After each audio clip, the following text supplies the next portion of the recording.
हाँ नमस्कार दोस्तों मैं इंस्पेक्टर धर्मराज कविशायर। दोस्तों मैं फिर से हाजिर हूँ। दोस्तों मेरे पास एक अखबार है, हाथ में अखबार है मेरा, आप देख सकते हो। और इसमें ये खबर छपी है कि महोबा में भ्रष्टाचार के आरोप में चौकी प्रभारी और 3 सिपाही निलंबित।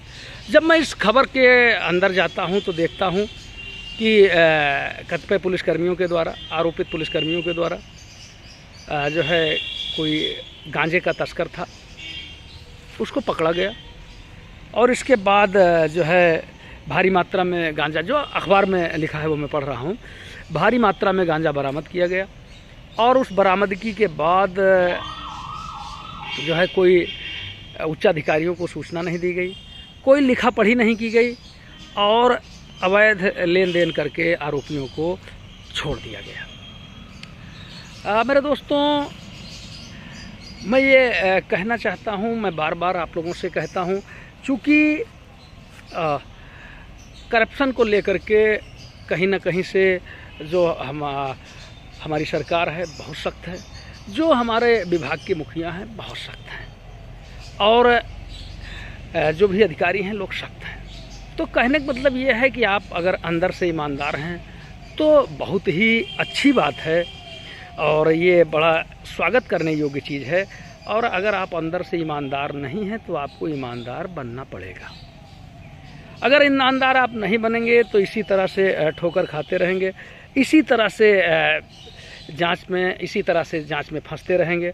इसी तरह के तरीके से जो है कुछ लोग जो सोचते हैं कि हमारा तो नंबर, हमको कोई कैसे पकड़ लेगा, हमको कोई, वो ऐसा कुछ नहीं है, आपका भी नंबर आएगा। और ये बुरी चीज़ है, रिश्वत लेना देना, अवैध काम करना, ये सब बुरी चीज़ है। और इससे जितनी जल्दी निजात पालेंगे मेरे ख्याल से उतना ही ज़्यादा अच्छा रहेगा। जब आप अपने वेतन पे सेट कर लेंगे कि अपने खर्चे को, तो फिर जो है एक बड़ी अच्छी सी कहानी हमको याद आ गई कि एक आदमी जो है एक बाबा जी के पास गया, एक साधु जी के पास एक आदमी गया। तो साधु जी ने पूछा, भाई बताओ क्या बात है, किस समस्या को लेकर के आए हो तुम? तो कहने लगा, बाबा जी बाकी सब ठीक है लेकिन घर में जगह बहुत कम है, मेरे बहुत छोटा सा घर है और बहुत कम जगह है, मतलब आप समझ लो कि जरा से कोठरी है, छोटा सा आंगन है। तो बाबा कहे फिर क्या चाहते हो? कहने बाबा कुछ ऐसा आशीर्वाद दे दो कि एक बहुत बड़ा मकान हमारे पास हो जाए। तो बाबा कहे यार आशीर्वाद तो हो जाएगा, मकान भी तुम्हारा बड़ा, जगह हो जाएगी तुम्हारी बड़ी, लेकिन उसके लिए तुम्हें कुछ त्याग करना पड़ेगा। तो कहा बताओ बाबा, जो भी त्याग करना होगा वो त्याग करेंगे। तो कहा ये बताओ कोई जानवर वानवर भी रखते हो? तो कहा हाँ बाबा जानवर तो रखता हूँ, एक भैंस है घर पे। तो कहन भैंस कहाँ बांधते हो? कहन भैंस तो बाबा जो है दरवाजे पर बांधता हूँ, बाहर जो है चन्नी पर।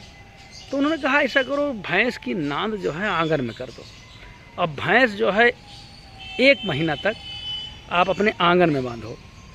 तो आदमी कहा अरे बाबा वहाँ जगह नहीं, बिल्कुल वहाँ तो बिल्कुल जगह ही नहीं है, आदमी की जगह नहीं, वहाँ भैंस कैसे बांध ले? कहन फिर देखो भाई कुछ पाने के लिए कुछ खोना पड़ता है, थोड़ा कष्ट तो सहना पड़ेगा। तो आदमी कहा कि अच्छा ठीक है बाबा हम बांधेंगे। 1 महीना बांधा, फिर गया, कहा बाबा आप बड़ा घर दे दो हमको। तो बाबा कहे ऐसा है 2 महीना भी और बांधो। अब वो आदमी और परेशान, 2 महीना और बांधा भैंस को अंदर, बहुत जगह कम एकदम। जब 2 महीना और अंदर बांधा, फिर बाबा के पास गया तो बाबा से कहा घर बड़ा दे दो। तो कहन घर देंगे तुम्हें, ऐसा करो तुम भैंस को बाहर बांधो और कल आओ हमारे पास। तो कहा ठीक बाबा।